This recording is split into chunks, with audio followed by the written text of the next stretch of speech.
Canada ने नया immigration plan दे दिया है।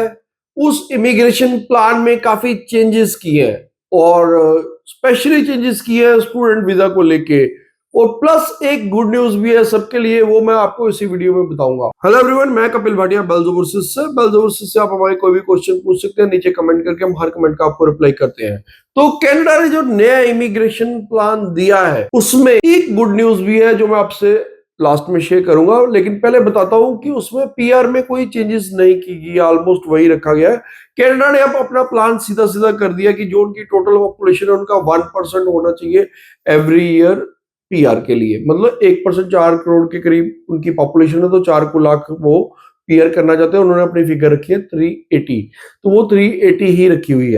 आगे जो प्लान है उनका आने वाले 2026, 27, 28 में, तो 3,80,000, पहले ये 3,55,000 था, बल्कि मैं कह रहा हूँ थोड़ा सा बढ़ाया ही है इसको। तो 3,80,000 में आपको उन्होंने पीआर देना है। उसके बाद अगर मैं बात करता हूँ स्टूडेंट वीजा की, स्टूडेंट वीजा पे बहुत बड़ा कट लगाया उन्होंने। वो कट है 3,05,000 का कोटा था 2026 का, जिसको कम करके 1,55,000 कर दिया, यानी कि तकरीबन तकरीबन आधा कर दिया है। 50% स्टूडेंट्स को कम कर दिया गया है। तो ये बहुत बड़ा डेंट है, क्योंकि अगर ट्रूडो के टाइम पे बात करें, जब मिस्टर ट्रूडो प्राइम मिनिस्टर थे, तो तब तो 9-9 लाख स्टूडेंट भी गए हैं, और उस टाइम पे उनका जो टारगेट भी 4 लाख के करीब होता था स्टूडेंट्स का। तो 4 लाख स्टूडेंट से सीधा आपकी देखा जाए तो 1,55,000 स्टूडेंट रह गए। लेकिन इसमें एक अच्छी बात यह है कि अब आने वाले टाइम में मास्टर्स वाले स्टूडेंट्स को पैल नहीं चाहिए। मास्टर्स या पीएचडी वालों के लिए पैल रिक्वायर्ड नहीं है, और जैन इंटेक से ही आपको पैल की जरूरत नहीं है। मास्टर वाले स्टूडेंट विदाउट पैल भी जा सकते हैं, यानी कि जो मास्टर वाले स्टूडेंट है वो इसमें काउंट नहीं होंगे। और एक जो गुड न्यूज है आने वाले टाइम में, वो ये है कि 33,000 उन्होंने कैंडिडेट्स को टीआर टू पीआर में कन्वर्ट करना है। तो इसके लिए आपको स्पेशली अपनी आइल्स करके रखिए। आपको पता कोविड के टाइम पे भी उन्होंने ये अपॉर्चुनिटी दी थी, और अभी भी ये एक वन टाइम अपॉर्चुनिटी देंगे। 33,000 का कोटा उन्होंने उसमें रखा है। उस टाइम भी आपको पता है शायद नियर अबाउट 70 के करीब ही सिर्फ उन्होंने उसकी कट आउट रेशो रखी थी सीआरएस स्कोर की।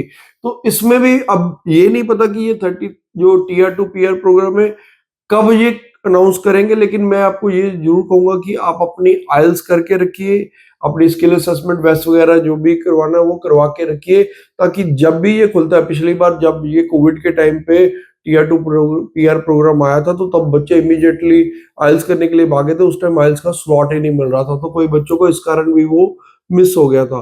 तो इस बार ये चीज ना हो सके, तो ये थोड़ा सा ध्यान रखिएगा। टीआर टू पीआर प्रोग्राम में सिर्फ 33,000 कैंडिडेट्स को ही पीआर देनी है। जो इसका बेनिफिट उठा गए वो उठा गए।